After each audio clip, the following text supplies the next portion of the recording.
শেরপুরের ঘটনাটা সম্পূর্ণ জামাতের কারণে এবং জামাত প্রার্থীর কারণে এই ঘটনাটা ঘটেছে।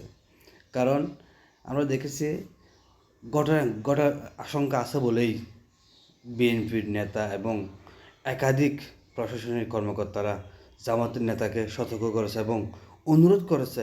এমনকি বিএনপির নেতা ফাহাদের ক্ষমা চাওয়ার কথা পর্যন্ত বলছে আপনি ওদিক দিয়ে যাবেন না, আপনি এদিক দিয়ে চলে যান। উনি বলছেন না, আমি ওদিক দিয়ে যাব, সংঘর্ষ হলে হোক।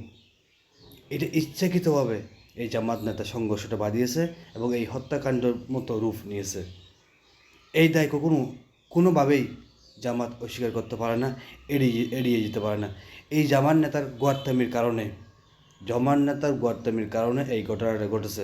এরা ইচ্ছাকৃতভাবে এই ঘটনাটা ঘটিয়েছে এবং তারা আবার প্রমাণ করেছে তারা যে একটা সন্ত্রাসী সংগঠন, সন্ত্রাসী একটা সংগঠন।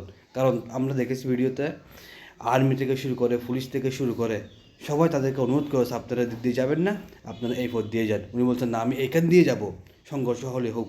চিন্তা করে দেখুন তাদের মন মানসিকতা কোন পর্যায়ে গেছে, তারা দেশটাকে কোন পথে নিয়ে যেতে চায়। তাই দেশের মানুষকে বলবো, আপনারা সতর্ক থাকুন, এই সন্ত্রাসীদের হাত থেকে দেশ এবং মানুষকে বাঁচাতে হবে।